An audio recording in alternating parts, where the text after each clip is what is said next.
नमस्कार, मैं डॉक्टर नेहा पाठक, एक कॉर्निया स्पेशलिस्ट हूँ और अभी doctor Virendra laser phaco surgery centre Jaipur में कार्यरत हूँ। तो सबसे पहले, जैसा कि आप सब जानते हैं, हमारी आंखें एक सेंस ऑर्गन है जो कि हमें देखने में हेल्प करती है। तो आंखों के अंदर भी बहुत छोटे छोटे पार्ट्स होते हैं जो कि इस काम को कंप्लीट करने में आंखों की हेल्प करते हैं। उसमें सबसे इम्पोर्टेंट और सबसे पहला पार्ट कॉर्निया होता है। तो कॉर्निया अपनी आंख का फ्रंट पार्ट होता है जो कि राउंड होता है, एक्चुअली पारदर्शी होता है। इसकी एक स्पेसिफिक शेप और साइज होती है जिसकी वजह से ये प्रकाश की किरणों को पर्दे पे फोकस करने में हेल्प करती है। पर्दे पे फोकस होने के बाद ये सारी इंफॉर्मेशन दिमाग तक आंख की नस द्वारा पहुंचाई जाती है। तो एक्चुअली जब दिमाग तक ये इंफॉर्मेशन पहुंचती है तभी हम लोग देख पाते हैं और समझ पाते हैं हमारी नजरों के सामने क्या है। तो this cornea is a perfectly transparent structure and इसका एक परफेक्ट शेप होता है।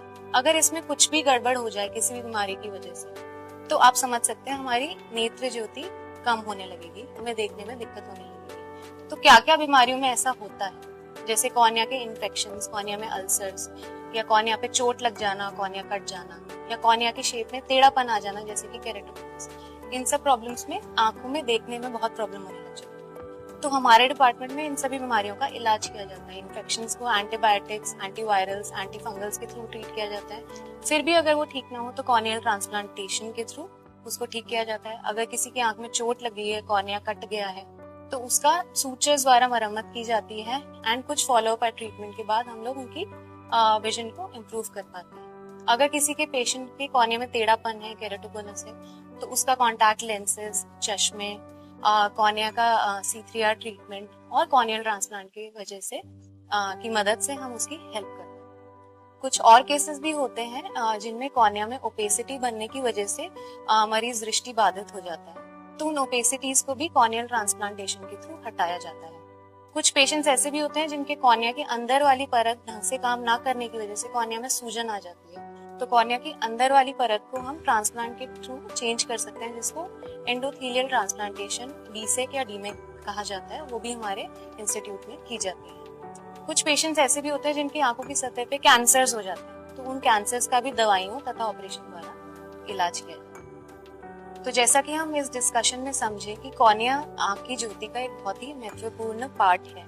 तो आंख में कभी भी कुछ चोट लग जाए या कोई तिनका गिर जाए या कोई केमिकल गिर जाए, तो आपको तुरंत अपने नेत्र रोग विशेषज्ञ या फिर कॉर्निया स्पेशलिस्ट से मिलना है, ताकि हम बीमारी शुरू होते से ही उसका जल्दी ही निदान कर पाएं और जल्दी ट्रीटमेंट कर पाएं और आपकी आंखों की ज्योति हमेशा सलामत रहे। हम ड्राइनेस के बारे में भी आपको एक इन्फॉर्मेशन देना चाहते हैं। हमारी जो आंखें हैं हमेशा एक टियर फिल्म यानी नमी की परत से ढकी हुई होती है। अगर कभी भी ये नमी की परत डिस्टर्ब हो तो आंखों में चुभन, जलन, हवा का सहन ना होना, आंखों में लाली या खुजली, ये सब प्रॉब्लम्स होने लग जाती है। इस कंडीशन को ड्राई आइज कहते हैं। आजकल हमने देखा हमारे ओपीडी में 80% ऑफ द पेशेंट्स को ये प्रॉब्लम है। पहले यह प्रॉब्लम उम्र के साथ देखने को मिलती थी, 50-60 की उम्र के बाद ज्यादा अफेक्ट करती थी लोगों को, पर आजकल छोटे छोटे बच्चों को ये प्रॉब्लम होने लगी है। उसका मेन रीजन स्क्रीन यूज है, एयर कंडीशनिंग का यूज बढ़ना है। ओके, तो हम आपको यह समझाना चाहते हैं कि स्क्रीन का यूज कम से कम रखें।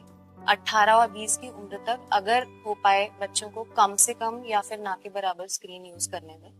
एंड कुछ लोगों में हार्मोनल चेंजेस यानी मीनोपॉज यानी मासिक धर्म बंद होने के बाद भी यह प्रॉब्लम शुरू हो जाती है, तो वह उस चीज का ट्रीटमेंट हम अपने ऑफ्थेल्मोलॉजिस्ट या फिर गायनेकोलॉजिस्ट से मिलके कर सकते हैं। कोशिश यह भी करें कि जब भी आप स्क्रीन यूज करें, डायरेक्टली पंखा और एसी की हवा आपकी आंख पे ना पड़े।